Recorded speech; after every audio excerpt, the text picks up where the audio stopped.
Hello and welcome, I'm DrHamfist, and we are going over the Chapel Blessings today. And there's basically two camps of people watching this. People that need to know everything about Chapel Blessings, and people that know what they are but need to know which builds are the best for pushing New Game Plus on their class, right? So if you know about Chapel Blessings and you just need to see an analysis of the builds, check the comments. I'm going to drop a timestamp for when I'm through the basics, right? So if you're new, keep watching. We're going to go over all of the basics right now, and if you aren't, just go click to skip timestamp in the comments. So first thing about Chapel Blessings.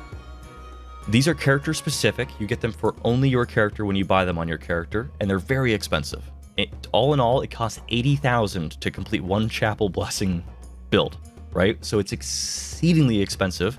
It's not an early game priority when you're on a new account and you're sort of like leveling up your town. But once you have more gold than you know what to do with, you're going to look to increase your Chapel Blessings and benefit your character that way. You pick one of the options in each row. You only get one of them available. You can see only one of these has the green checkbox, and based on which one you select, you can choose one of the two options below it in the next row. And then finally, based on which one you pick there, one of the two options in the final row below it. So you choose a total of 3 blessings to take, and which one you take first limits the next two that you the next one that you can take, and then finally that one limits the 2 that are available in the final selection. So the first one costs 10,000, and left to right, the options for your first choice are increases the damage of your primary attack. That means your left click. Your left click is your primary, and everything else is not your primary, so only your left click damage.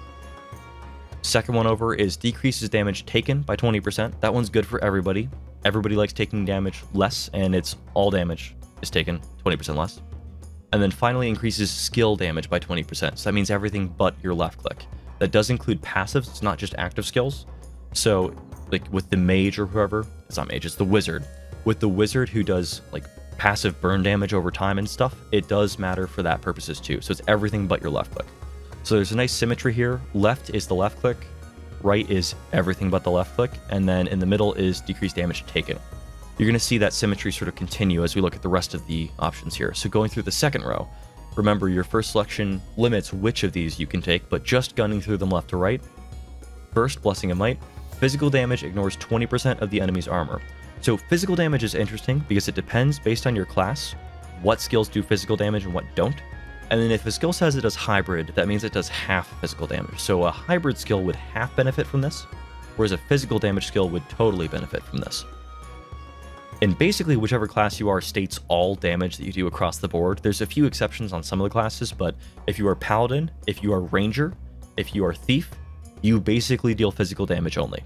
So any of those 3, Paladin, Ranger, Thief, you really like Blessing of Might. Next skill over, Blessing of Life, increases your health regen by 100%. And then as we continue on, we're going to see the nice symmetry here. So increases your mana regen by 100%. I believe both of these only increase your base mana regen or health regen, not like pickups or like heals or anything like that, just what you like gradually accrue over time.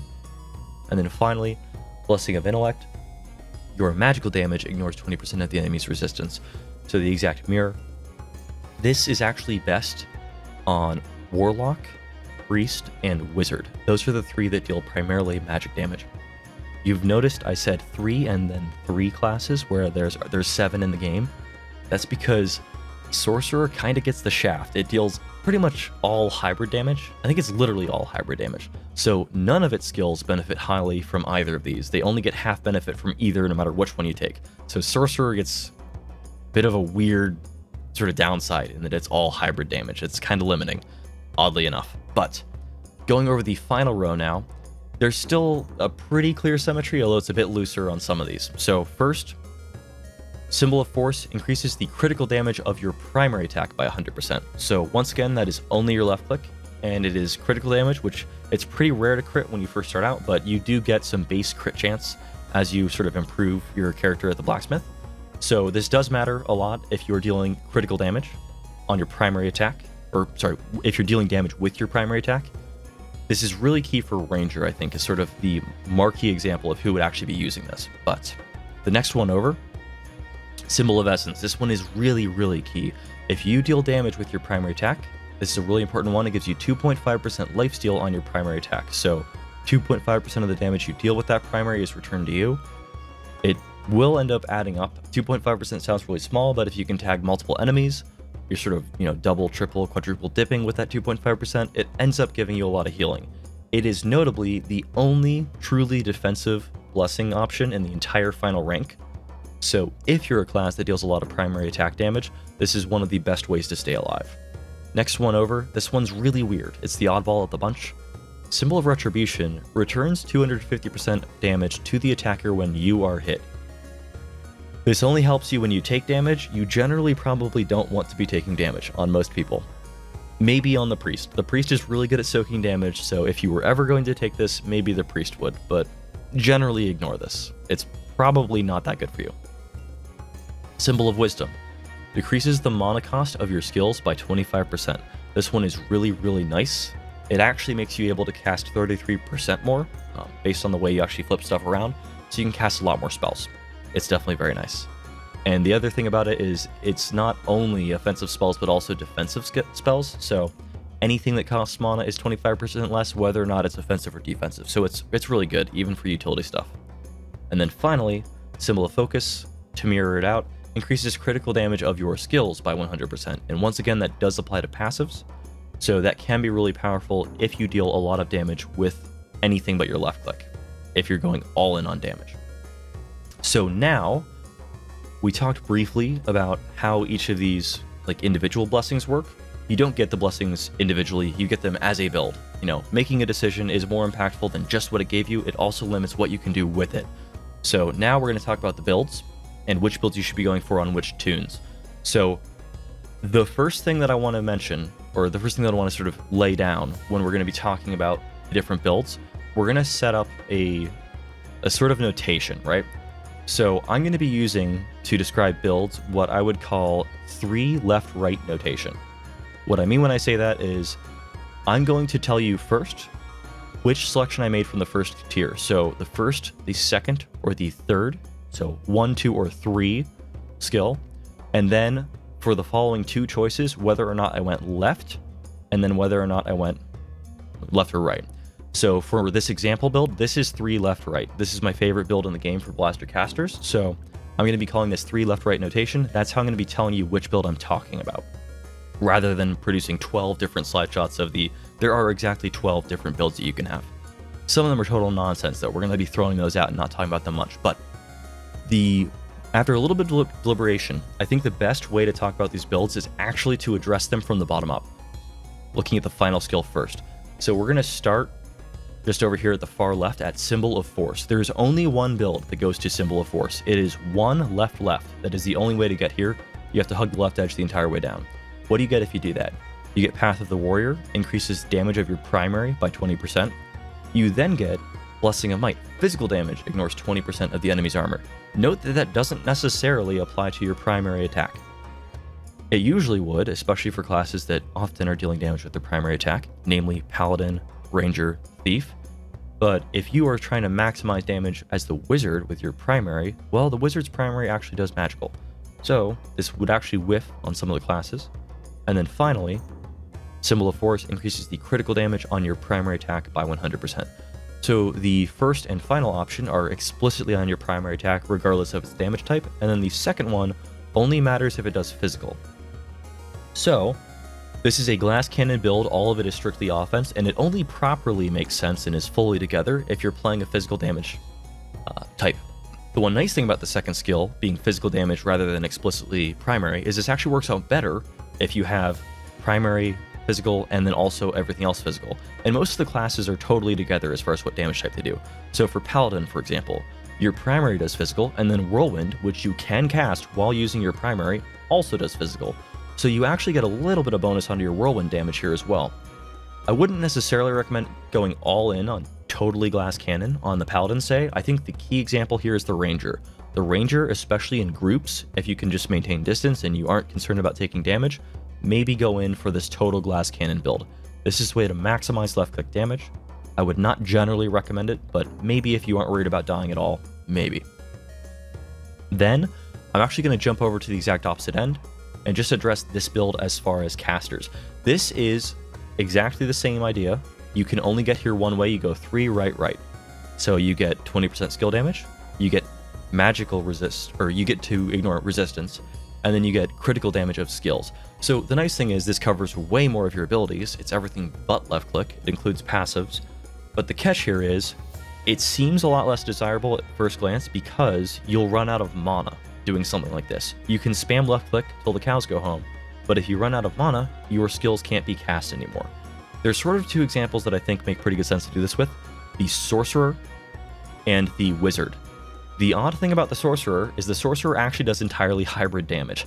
So the Sorcerer kind of gets a little bit shafted going for Blessing of Intellect, because they only half benefited from it across the board. But whenever you're trying to set up a huge shatter like combo and clear an entire room, in order to tip over that edge where it actually starts clearing the entire room, the only thing that matters is how much damage shatter is doing. It doesn't matter how much mana regen you have. So going into the later New Game Pluses, when you're trying to actually knock everybody down, the only test you need to pass is a damage test, and the best way to do that is to go full damage. So maybe as the Sorc for that reason it would make sense. And then also finally, the Wizard probably makes sense to do this as well in some light, because the Wizard gets a ton of damage from the passives that don't actually require any mana. They actually, like, both passives will trigger off of your left click, for example. So maybe it makes sense on those two, but in general, say the Warlock. I would never do this on Warlock, because you need to spend mana to deal damage in every case. There's no way to not spend mana in order to deal damage, and you're going to run out of mana. This build has no mana regen. It's going to be dangerous if you need to actually use mana to deal damage. So maybe on the Sorc, maybe on the Wizard. In general, I would not recommend these two builds that are hugging the edge. In general, I would not recommend these. Maybe on the Ranger for the leftmost, maybe on the Sorc, and maybe on the Wizard for the rightmost. Now we're going to go over the middle, just because I can throw out a ton of builds that way. We've sort of soft thrown out two builds. Now let's look at the middle. There are 4 builds that land in the middle. So Symbol of Retribution, reflects damage when you take it. Kind of weird. Most of the time you don't want to be taking damage. There are 4 builds that land here. You can go 1 right right, you can go 2 left right, or 2 right left, and you can go 3 left left.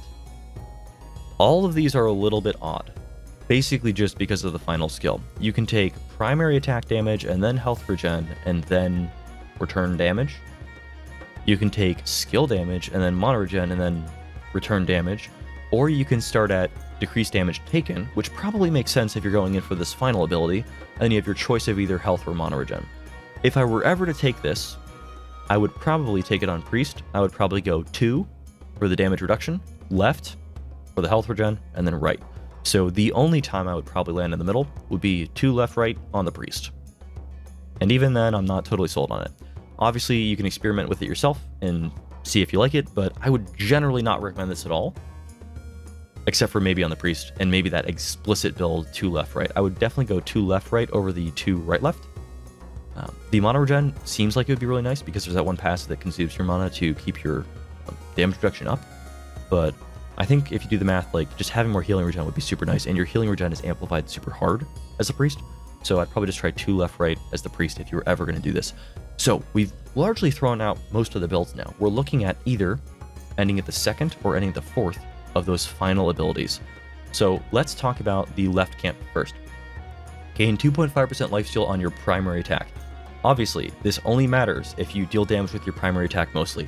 So immediately, we are narrowing down to Paladin, Ranger, Thief, and then a mention of Priest. Priest is pretty open, it can do mostly whatever it wants, but Paladin, Ranger, Thief, you want to be landing here. The question is, how do you get here? There are 3 ways to get to Symbol of Essence. There is only one way to get there from Path of Defender. That would be 2 left left. That is, take damage reduction of 20%, take 100% bonus health regen, and then get the healing on your primary attack. That is probably the toughest build in the game. That is probably the most survivable build in the game you can make if you are going to be Paladin, Ranger, Thief. So definitely big mention for that if you're going to be pushing New Game Plus. If you want to deal a bit more damage, you don't lose as much survivability as you would think, because dealing 20% more damage with your primary also does increase the healing from the lifesteal. The catch is, your health pool is smaller, so if you take a huge damage spike, you're more likely to die from that huge spike. But as far as your survivability and like your endurance in long fights, it's not greatly diminished by going in for Path of the Warrior, and then you do obviously do a lot more damage. So there's definitely something to be said for taking this up, and if you do, you have your choice of either physical damage ignores 20% of the enemy's armor, or increases your health regen by 100%.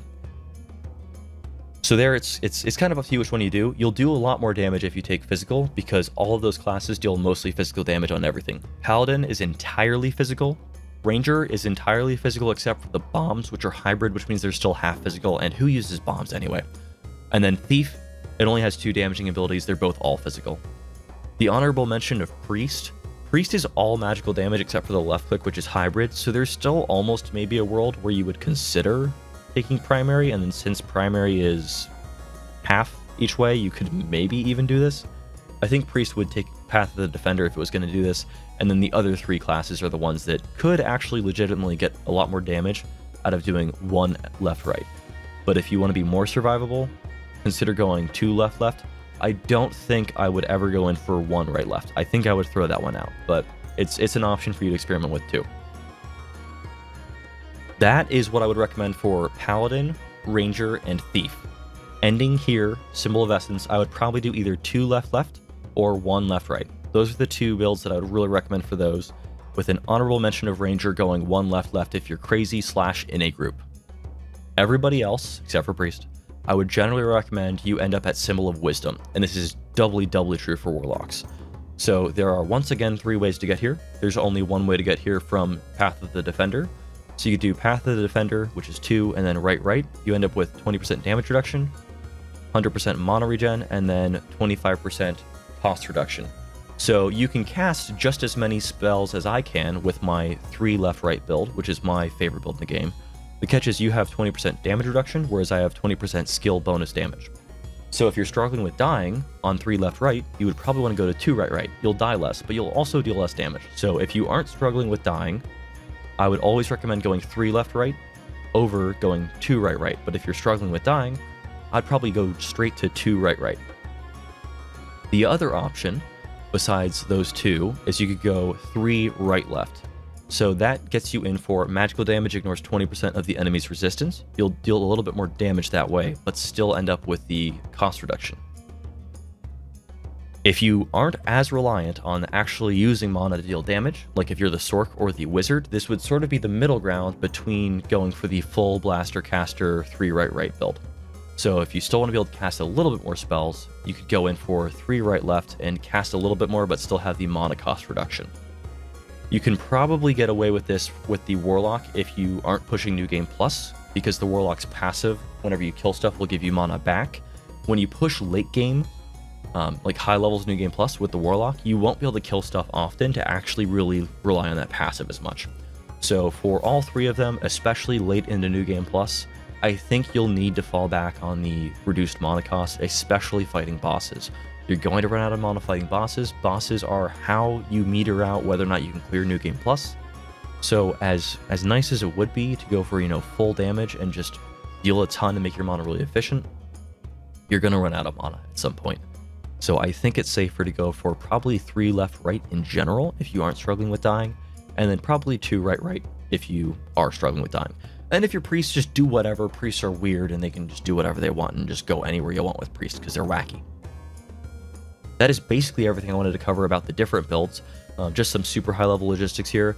It costs 80,000 to fully max one because it costs 10,000, then 20,000, then 50,000. As far as the convert and the respec, if you must do that, it costs 5,000 to respec if you only have 1 rank.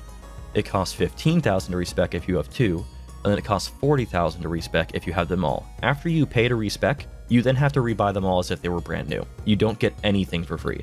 So if you save up 40,000 to perform a respec, well, don't do it yet, because all you'll accomplish is just removing all your spec and you won't have any blessings. If you want to save up enough, basically an ore because you won't be taxed on it, to be able to full respec at once, if you are fully specced and you want to totally flip your spec, it costs 90,000. The magical number is 90,000 gold. So if you have that much, you can eat the cost of a respec and never be walking around without a full Chapel Blessing build. I think that's everything I wanted to cover. Let me know if you have any questions in the comments. I will look through those and try to answer them if you present any. I'm DrHamfist. Thanks for watching. See you around.